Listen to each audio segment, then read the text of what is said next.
Aujourd'hui, dans les figures de style, nous allons travailler sur les figures d'insistance. Les figures d'insistance, qu'est-ce que c'est ? Intéressons-nous d'abord au mot même d'insistance. Et lorsqu'on cherche des synonymes dans le dictionnaire, on peut trouver des verbes comme marteler, accentuer, souligner. Une figure d'insistance, c'est donc une stratégie d'écriture qui associe deux volontés. La première, celle de souligner fortement une personne, une idée ou un sujet. La deuxième, celle de faire entrer dans la tête de l'auditoire, du lecteur, un message. Les figures d'insistance, donc, répètent et insistent sur une idée, un message, une vision du monde. Commençons donc par présenter les différentes figures d'insistance. Vous allez trouver dans ce type de figure la répétition que vous connaissez bien, l'anaphore, l'accumulation ou l'énumération, la gradation et enfin le parallélisme. Commençons donc par une figure que vous connaissez bien, la répétition. Et prenons cette phrase de Giono, la terre était grise, le blé était gris, le ciel était gris. La répétition est assez simple à identifier ici, puisque vous voyez que l'adjectif gris est repris plusieurs fois, 3 fois dans cette phrase. La répétition consiste donc à reprendre les mêmes termes dans une même phrase ou bien dans un même paragraphe. Et à chaque fois que vous avez une répétition, vous devez vous demander quel est l'effet produit par la figure de style en question. Dans notre exemple, Giono insiste sur la grisaille générale du paysage pour traduire l'uniformité, la monotonie qui s'en dégage. Voilà pour la répétition. Passons maintenant à une figure qui est très proche de la répétition, l'anaphore. L'anaphore est également une répétition, mais c'est une répétition particulière. Prenons cette citation de Corneille. Rome, l'unique objet de mon ressentiment. Rome à qui vient ton bras d'immoler mon amant.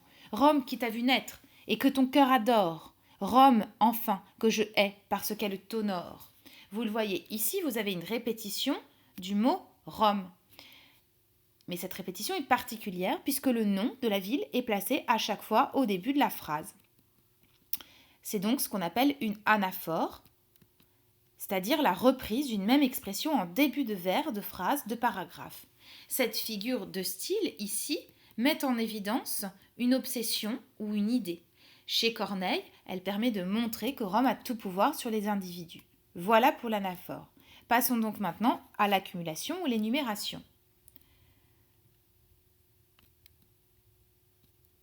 Dans l'exemple suivant, tiré de Victor Hugo, l'énumération se trouve dans le premier vers, au ciel, au vent, au roc, à la nuit, à la brume. Le sinistre océan jette son noir sanglot. Vous le voyez bien, l'accumulation permet de poser les uns à côté des autres des thèmes de la même nature, des verbes, des adjectifs, des adverbes, des noms. L'effet produit par ce type de figure de style, en général, cherche à imiter une idée de foisonnement, de désordre, de chaos.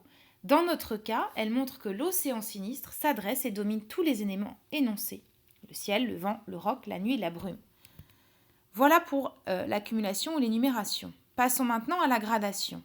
La gradation est une figure de style qui est proche de l'accumulation, mais elle traduit une idée d'intensité. Prenons la phrase suivante. Je me meurs, je suis mort, je suis enterré. C'est une phrase que vous trouverez dans l'Avare de Molière.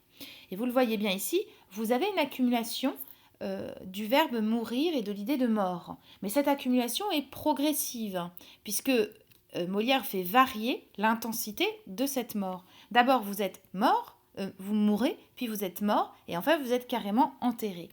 Vous le voyez donc, la gradation est une succession de termes d'intensité croissante ou décroissante. En général, l'effet produit permet de faire porter un poids sur le dernier terme qui doit être le plus marquant dans la phrase. Ici, chez Molière, elle consiste à montrer que le personnage meurt progressivement dans la phrase. Voilà pour l'effet de la gradation. Le parallélisme maintenant, pour terminer. Le parallélisme est une figure d'insistance qui joue sur la construction de la phrase, qu'on appelle aussi en littérature la syntaxe. Dans cet extrait de Hugo, il n'avait pas de fange dans l'eau de son moulin, il n'avait pas d'enfer dans le feu de sa forge. Il va falloir montrer que le parallélisme produit une symétrie dans la construction des phrases. Cette symétrie est grammaticale, puisque vous avez dans les deux phrases un sujet, puis vous avez un groupe verbal qui est négatif. Enfin, vous avez un groupe complément associé à un complément circonstanciel de lieu. À chaque fois donc, le parallélisme permet de construire une phrase identique de poser une construction identique entre deux phrases, deux vers, deux propositions. Le parallélisme met donc en effet de similitude ou d'opposition au contraire. Dans le cas de notre exemple, il s'agit de montrer l'opposition entre l'eau et le feu. Voilà, vous avez terminé pour les figures d'insistance.